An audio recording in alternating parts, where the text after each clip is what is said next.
कक्षा 7 के प्यारे विद्यार्थी मित्रों, गुड मॉर्निंग। हमने अभी तक सीखा है कि मनुष्य में पाचन किस तरह से होता है और किस तरह से हम पोषक पदार्थों को शरीर के अंदर लेते हैं जिससे हमें ऊर्जा प्राप्त होती है। आज हम देखने वाले हैं कि आपने कभी गाय को देखा है, भैंस को देखा है? जब वो आराम से बैठते हैं तो देखना वो अपना मुंह चलाते रहते हैं और कभी कभी तो मुंह से फेना जैसा भी निकलता रहता है। और आप उन्हें देखें तो वो लगातार ये काम करते रहते हैं, लगातार आराम से बैठे रहेंगे, मुंह चलाते रहेंगे। तो आज हम सीखेंगे कि जो घास खाने वाले जंतु हैं वो किस तरह से अपने भोजन का पाचन करते हैं। घास खाने वाले जंतुओं में पाचन, तो अगर हम यहाँ पे देखें तो जो भी शाकाहारी प्राणी होते हैं वो क्या करते हैं, वो मुंह बार बार चलाना, जो अभी मैंने बोला उसको जुगाली करना कहते हैं। यानी जो गाय भैंस होती है वो बार बार अपना मुंह चलाती रहती है, इसे जुगाली करना कहते हैं। वास्तव में ये लोग क्या करते हैं, ये जल्दी जल्दी से भोजन खा लेते हैं, निगल जाते हैं और उसको अपने आमाशय में एक जगह इकट्ठा कर लेते हैं। जहाँ पे ये भोजन इकट्ठा होता है उसे रूमेन कहा जाता है, यानी प्रथम आमाशय कहलाता है वो। और रूमेनेंट में आमाशय 4 भागों में बंटा होता है और रूमेन में भोजन का आंशिक पाचन होता है जिसे जुगाल या कड कहते हैं। क्या कहते हैं? जुगाल या कड कहा जाता है। परंतु बाद में जंतु इसको छोटे छोटे पिंडकों के रूप में मुख में लाता है। यानी जो गाय भैंस होती हैं वो पहले जल्दी जल्दी अपने भोजन को निगल कर आमाशय में भंडारित कर लेती हैं और जब वो आराम से बैठती हैं तो वो भोजन को अपने मुंह में लाकर और उसका पाचन करती हैं और वो चबाता रहता है। इस प्रक्रम को रोमंथन कहते हैं। आइए देखते हैं कि चित्र कैसा होता है।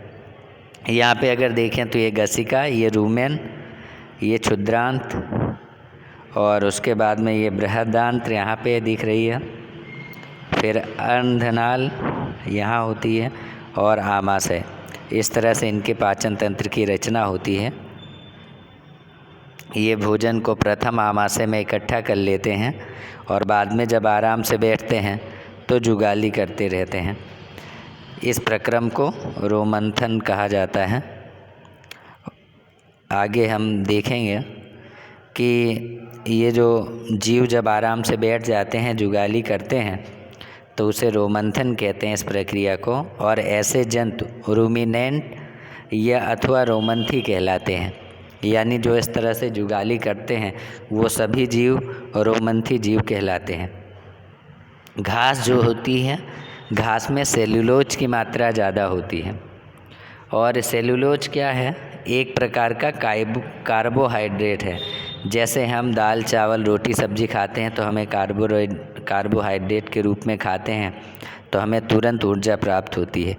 वैसे सेल्यूलोज भी एक तरह का कार्बोहाइड्रेट है। और जब रोमंथी पशु जैसे गाय भैंस हिरन आदि जो होते हैं उनमें सेल्यूलोज का पाचन करने वाले जीवाणु पाए जाते हैं। लेकिन मनुष्य के अंदर ऐसे कोई जीवाणु पाए नहीं जाते।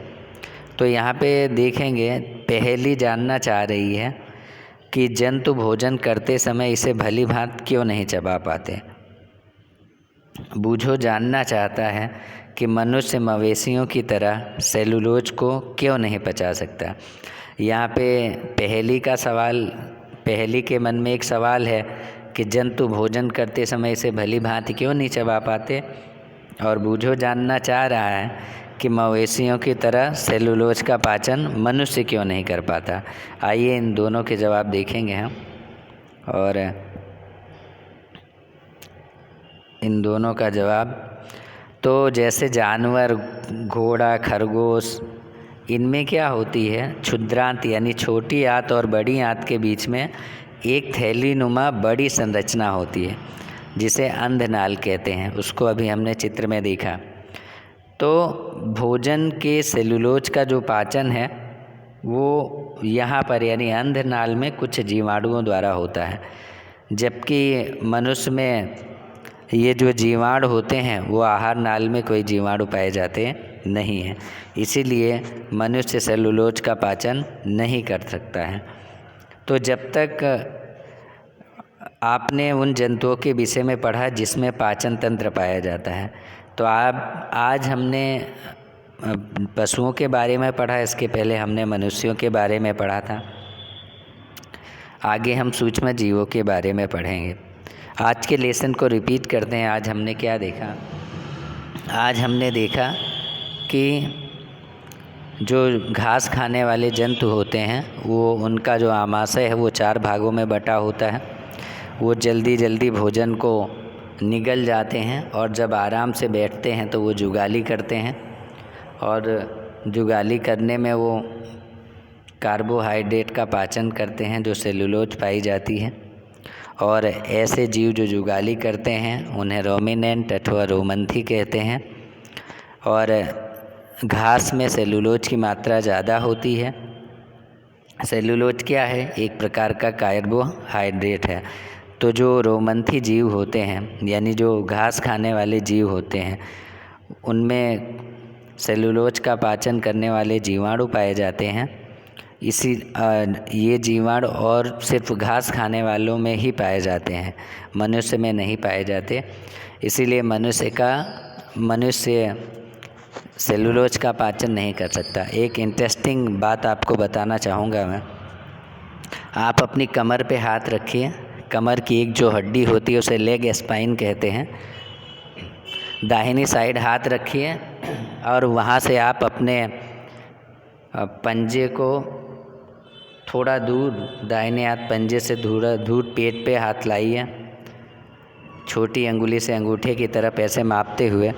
तो आपको एक जगह जहाँ पे आपका अंगूठा पहुँचता है मापते समय लेग स्पाइन से और पेट की तरफ, उस जगह पर अपेंडिक्स नामक एक संरचना पाई जाती है मनुष्यों के अंदर।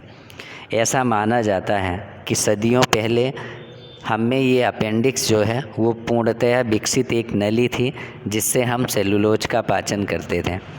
लेकिन आज के समय में चूँकि हम घास खाते नहीं हैं, इसलिए लेमार्क नाम के एक वैज्ञानिक थे, उन्होंने कहा था कि जिन अंगों का हम ज़्यादा उपयोग करते हैं वो अंग तो विकसित हो जाते हैं, लेकिन जिन अंगों का हम उपयोग नहीं करते वो अंग धीरे धीरे अवशेषी अंग के रूप में रह जाते हैं। तो आज भी अपेंडिक्स हमारे शरीर के अंदर अवशेषी अंग के रूप में मौजूद है, जो इस बात का प्रमाण है कि पहले हम घास खाया करते थे।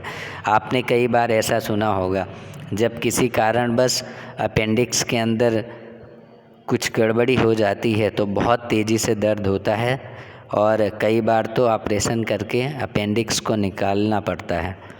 तो इस दर्द को एपेंडिसाइटिस कहा जाता है। बर्दाश्त नहीं होता है, इतना तेज़ी से दर्द होता है।